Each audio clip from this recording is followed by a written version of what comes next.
Puspita dari mahasiswa Stikes Pancabakti Bandar Lampung. Di sini saya akan melakukan penelitian tentang pendidikan kesehatan terhadap pasien diabetes mellitus. Di sini saya akan memberikan edukasi tentang diabetes mellitus atau penyakit yang ibu alami sekarang. Di sini pengertian diabetes mellitus yaitu merupakan suatu penyakit kronik akibat pankreas tidak menghasilkan cukup insulin atau tubuh tidak dapat memanfaatkan insulin yang diproduksi secara efektif dan menyebabkan konsentrasi glukosa dalam darah meningkat. Nah, diabetes adalah suatu penyakit di mana terjadi peningkatan kadar gula darah dan penyakit ini sering disebut juga dengan penyakit kencing manis.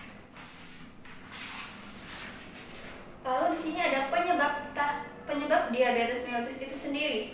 Yang pertama itu ada penyebab diabetes mellitus insulin dependent diabetes mellitus atau IDDM atau diabetes mellitus tergantung insulin. Disebabkan oleh destruksi sel beta pulau Langerhans akibat proses autoimun. Sedangkan non-insulin dependent diabetes mellitus atau NIDDM atau diabetes mellitus tidak tergantung insulin disebabkan kegagalan relatif sel beta dan resistensi insulin. Nah, di sini ada tanda dan gejala diabetes mellitus itu sendiri. Ini menurut Wijayaningsih Kartika pada tahun 2015. Manifestasi klinis diabetes mellitus itu ada beberapa macam. Contohnya itu poliuria atau sering buang air besar. Yang kedua ada polidipsia, banyak minum. Ketiga polifagia, banyak makan. Keempat penurunan berat badan. Yang kelima kesemutan. Keenam mudah lelah. 7 mata kabur. 8 impoten. Nah, di sini ada komplikasi diabetes mellitus. Komplikasinya itu apa saja? Di sini ada 2 komplikasi yang terjadi pada pasien diabetes mellitus. Yang pertama komplikasi akut. Komplikasi akut ini dibagi beberapa macam. Yang pertama koma hipoglikemia. Yang kedua ketoasidosis. Yang ketiga koma hiperosmolar non ketotik. Selanjutnya ada komplikasi kronik. Yang pertama makroangiopati mengenai pembuluh darah kecil, retina diabetik, nefropati diabetik. Yang kedua, neuropati diabetik. Yang ketiga, rentan infeksi seperti tuberkulosis paru, gingivitis, dan infeksi saluran kemih. Yang ketiga, kaki diabetik. Ini sering terjadi pada pasien diabetes mellitus. Biasanya pada ujung-ujung tubuh seperti tangan ataupun kaki dapat terjadi luka.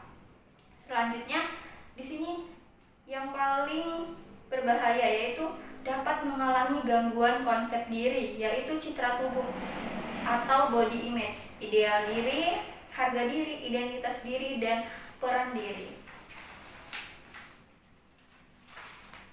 Nah, tadi komplikasi pada diabetes mellitus itu sendiri ada komplikasi yang dapat menyebabkan ulcus diabeticum. Di sini saya akan menjelaskan pengertian ulcus diabeticum itu sendiri. Ulcus diabeticum didefinisikan sebagai kondisi yang terjadi pada penderita diabetes mellitus, diakibatkan karena abnormalitas syaraf dan adanya gangguan pada arteri perifer yang menyebabkan terjadinya infeksi, luka, dan destruksi jaringan di kulit kaki.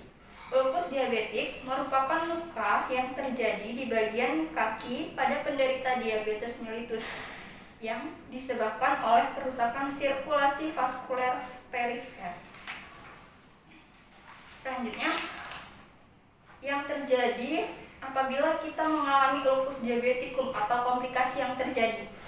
Komplikasi ulcus diabetik pada pasien diabetes mellitus dapat berdampak pada konsep diri. Konsep diri ini dibagi menjadi 5 komponen. Yang pertama itu adalah citra tubuh, ideal diri, harga diri, identitas diri, dan peran diri.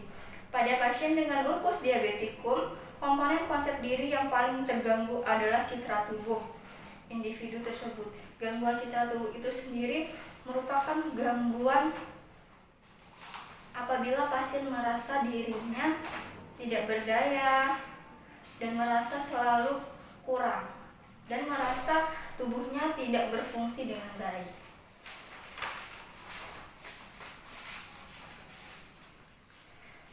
Mungkin itu saja yang dapat saya sampaikan. Dari ibunya sendiri ada yang ingin ditanyakan? Tidak. Baiklah, besok kita akan kontrasepsi lagi untuk saya akan menjelaskan komplikasi yang terjadi pada pasien diabetes mellitus yang mengalami gangguan citra tubuh. Apakah ibu bersedia? Ya. Baiklah, kalau begitu saya akhiri. Wabillahi taufiq wal hidayah. Wassalamualaikum warahmatullahi wabarakatuh. Selamat siang. Siang.